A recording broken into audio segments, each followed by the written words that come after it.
বাংলাদেশের রাজনৈতিক ইতিহাসের সবথেকে আলোচিত, বিতর্কিত এবং প্রভাবশালী নামগুলোর একটি হলো তারেক রহমান। কেউ তাকে ডাকেন তৃণমূলের প্রাণপুরুষ, আবার কারো কাছে তিনি এক রহস্যময় রাজনৈতিক ব্যক্তিত্ব।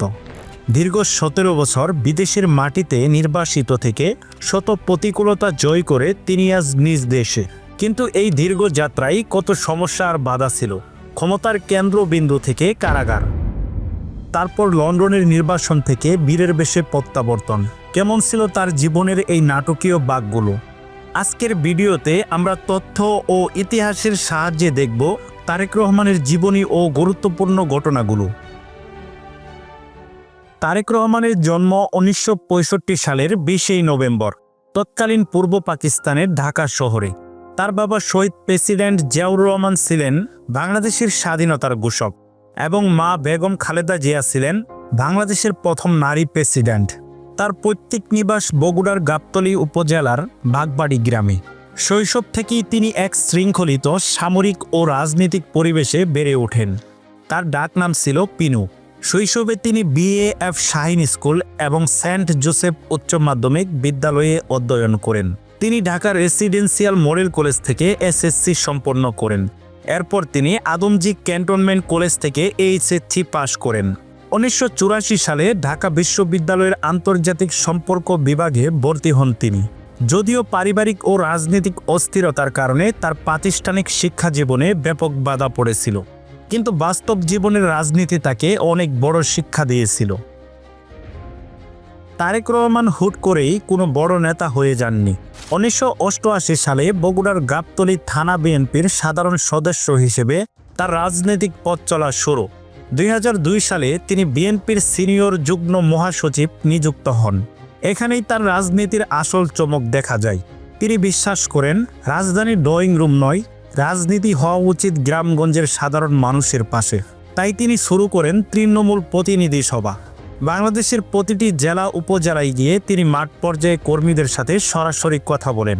তার এই তৃণমূল বিপ্লব বিএনপিকে এক শক্তিশালী সাংগঠনিক ভিত্তি এনে দেয়।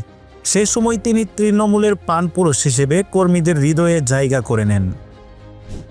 2007 সালের 11 জানুয়ারি দেশে জরুরি অবস্থা জারি হলে তারেক রহমানের জীবনে নেমে আসে এক কঠিন অন্ধকার। তত্ত্বাবধায়ক সরকারের সময় তাকে গ্রেপ্তার করা হয়।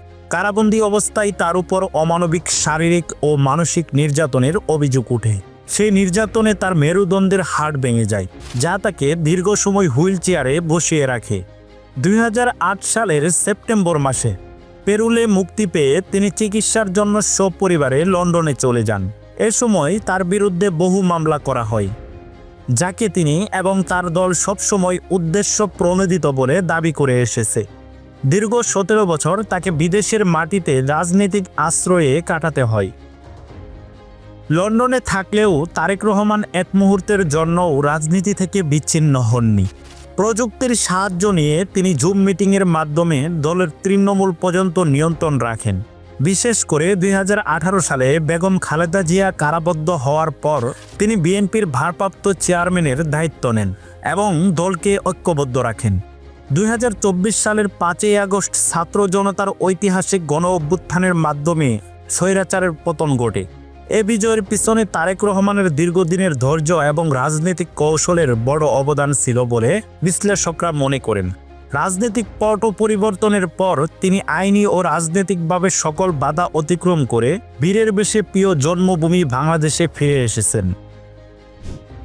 আজকের তারেক রহমান অনেক বেশি পরিপক্ক ও রাষ্ট্রনায়ক কুচিত। তিনি এখন কথা বলছেন প্রতিশোধের বিরুদ্ধে। তিনি কথা বলছেন একটি সুন্দর গণতান্ত্রিক রাষ্ট্র কাঠামো গড়ার লক্ষ্যে। তার দেয়া 31 দফা রূপরেখা এখন দেশের মানুষের কাছে আগামীর সমৃদ্ধ বাংলাদেশের স্বপ্ন। দীর্ঘ 17 বছরের নির্বাসন কি তারেক রহমানকে একজন নতুন রাষ্ট্রনায়ক হিসেবে গড়ে তুলেছে?